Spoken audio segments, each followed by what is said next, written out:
Here in Sacramento at the Amgen Tour of California with Velonews tech reporter Logan von Bokel. Logan, 1 year ago this weekend, you were the first to report about SRAM electronic drivetrain. A full year has passed. We haven't seen it come to market yet. Tell me about what you know.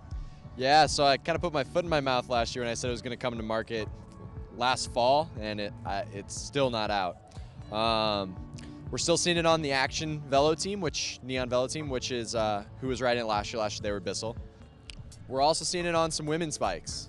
Optum Women's Pro Cycling's riding it. The Velocio SRAM riders are on it, and we're starting to see it in different applications as well. So I was not allowed to take photos of Lisa Brennauer's time trial bike. I haven't seen it, but SRAM told me I was not allowed to shoot it, which makes me presume that it has wireless electronic on it.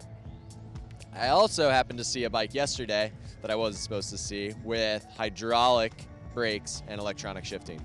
So that one's new as well. And you know, they're not going to launch it until they have the full sweep ready to go. And for them, hydraulic is huge.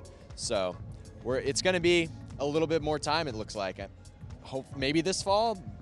I would have expected to hear something by now if it was going to launch at the tour. Yeah, if I had told you a year ago at this race that SRAM Electronics still wouldn't be to market, you wouldn't have believed it. Let's talk about some other things here. The one bike that's actually new for this event is the Giant TCR that the Giant Alpe team is on. Tell me what you saw there. So a couple of the riders on the new Giant TCR. It's been on the UCI approval list for months now, and at first they don't look all that different, the old one versus the new one. But I got some shots of the old one right next to the new one, and the new one is just much more slimmed down. The stays are slimmer, they're more rounded. Same with the seat tube, it's more rounded, not as airfoiled and squared off. It's just smaller. Everything on it, the forks slimmed down. I think they're just trying to save as much weight as they can from it. And the last thing I wanted to talk about is the special custom paint jobs for this race. We saw Diamondback with a couple. We saw Jameis as well. Tell me about those. Yeah, it's really cool. You know, seeing brands want to get behind their riders for Tour of California. Ben Jacquemain has been racing this race it's full 10 years. So Jameis made him a special bike, and it's got, you know, the Bears of California on it on the top tube, and 10th anniversary sort of theme. Jesse Anthony's on a Boston Strong bike that's actually going to be auctioned off. Phil Guyman's Cookie bike will be auctioned off as well for the United Healthcare Children's Foundation.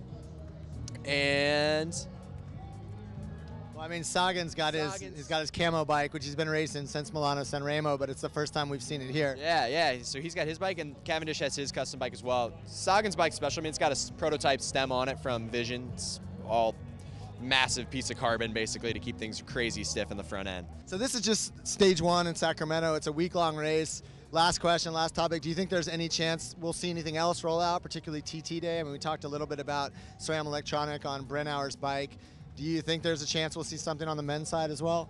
I bet there's going to be some riders on wireless, electronic. I bet Action's going to be on it. We were only allowed to shoot that one bike the other day, and I would bet that some of the other guys are on it. I know Optum women's team has wireless electronic on their time trial bikes. I know that for certain. Well, speaking of time trials and the Action team, we actually shot Teo Gegenhardt's new Cipollini Nuke. Look for that video in a few days. For more pro bikes, click up here. For more from the Amgen Tour of California, click down there. And to subscribe to GCN, click on the Capitol State Building here in Sacramento. You know, Arnold Schwarzenegger used to work in there. Really? Did he act in? What movie was shot there? Terminator 2. Oh. No, Twins 2. Well, both of them, actually. Didn't it blow up in those movies? Yeah, but it was all CGI. It's fine. It's pristine.